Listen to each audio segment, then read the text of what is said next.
What grabbed Jasmine's attention and what instigated her to go through all those changes to get to Wolfgang was the 25,000 marks he had offered her for vocals and text of 4 dance tracks. He had left her a copy of the music tracks when he had driven up from Stuttgart a week before to persuade Jasmine to do his project. Two of the teenage girls from down the street had seen Wolfgang stepping out of his dusty black Land Rover and made it a point to visit Jasmine that afternoon so they could hear about the famous techno king. Jasmine slowed down as she approached her exit for Stuttgart. She knew the Autobahn was unkind to the ignorant traveler. If you missed your exit, you might have to go more than 20 kilometers before you were able to turn off and double back. Wolfgang's directions weren't exact, she noticed, when she reached Stuttgart's downtown district. He had told her wasn't difficult to find if she stayed on the main street. Even though hadn't given her any landmarks, considering the location identification method,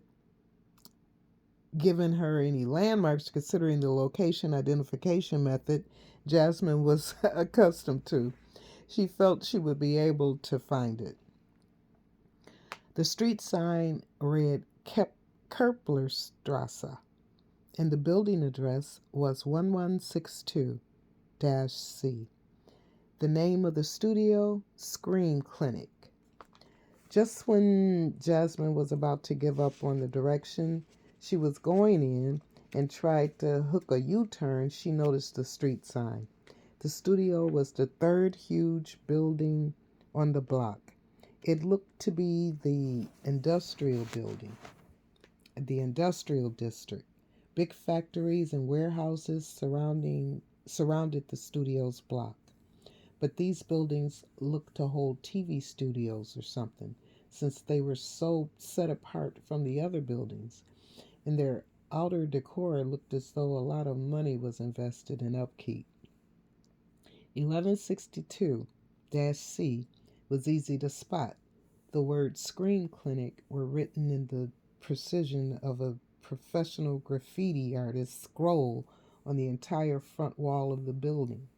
The words seemed to shout out to Jasmine that she had the right place. She allowed herself a little smile, mostly for having gotten there without having to stop and call the studio for directions. She parked a Porsche in the clean, well-maintained lot and gathered up her big black coach bag, which held all the essentials for an anticipated overnight stay. She opted to let the Louis Vuitton tote that sat on the floor of the passenger seat with her changes of clothes and pajamas to stay put. Getting out and securing the car, Jasmine strolled down the sidewalk toward the red canvas canopied entrance, taking appreciative notice of the newly planted spruces with the short wooden stakes and ropes for each individual tree's support. The trees were separated by huge concrete pots brimming with colorful late-season flowers, all lining the front lawns of each of the buildings on the block. Jasmine was still smiling a little when she rang the intercom button as Wolfgang had instructed her to do upon her arrival. A heavily accented female voice asked her to step back and wave at the video camera mounted high above her head. Jasmine did as instructed and was then buzzed in. She knew Wolfgang was aware of what she looked like. Wolfgang had been the one to drive by himself all the way up to Bad Kursfeld to meet Jasmine and proved his sincerity for the project. Jasmine pushed the button for the elevator and the doors opened up immediately. She stepped into the mirrored closet-like room, which could hold maybe 4 adults comfortably.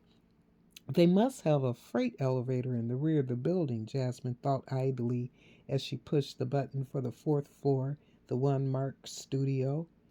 As the elevator cleared the 2nd floor, Jasmine could hear the boom, boom, boom of the music grow louder and even louder still, and then explode as the elevator doors opened up onto the fourth floor. She stepped out and followed a well lit hallway to the door marked studio. Once inside, she found the room to be large, partially lit, and empty. No use in shouting hello, Jasmine thought, as she grimaced against the loud music and put her fingers in her ears. The room had a mirrored ball dangling from the ceiling in the center of the room. The light dancing off the ball was the only light in the room. Jasmine walked further into the room toward the glitzy lights that subliminally signaled an urge to dance in most people.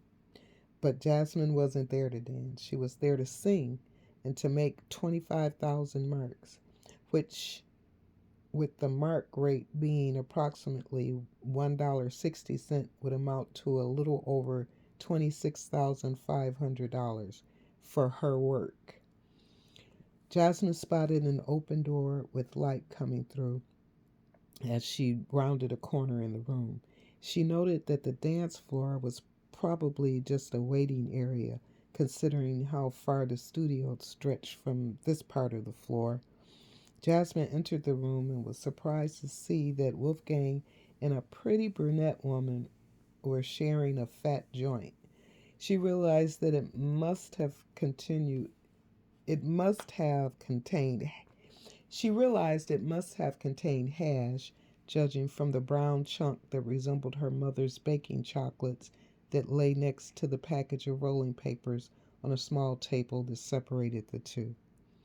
Wunderbar, Wolfgang said while blowing smoke toward the woman, which she waved away with an annoyed cough. You made it, Yasmin. Wolfgang opened his arms, letting ashes fly from the lit joint in his right hand, and got up to give Jasmine a kiss on each cheek. Yasmin, das is my lady Renata. Say hello, Renata, Wolfgang said, commanding the disinterested girl. Hello, Renata, she said in a distant voice. She then jumped up, took the joint from Wolfgang's fingers, and took a long drag as she plopped back down in the biggest pink beanbag chair Jasmine had ever seen. Wolfgang, Jasmine said as she turned her body slightly away from Renata and more in his direction, while adjusting her shoulder bag. Your studio is great. Definitely state of the art. How do you get to use half of this equipment? Oh, maybe I use half. The other things I buy, I see this thing, you know what I mean?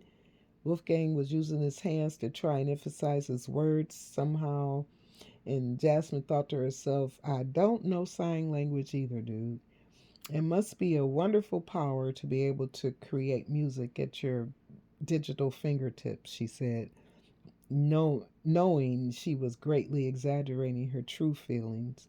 But she thought for 25 triple zeros, she'd tell Wolfgang he had a great smile if he wanted her to, as Jasmine noticed how badly stained his front teeth were when he repeatedly told her how he had produced 4 number 1 hits in Europe over the past 3 years.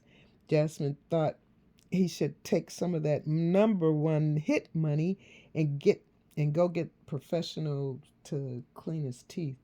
It looked like he'd been sucking shit through a straw. Wolfgang rattled on for a good 20 minutes about what each piece of equipment could do and how superior Japanese equipment was compared to American equipment.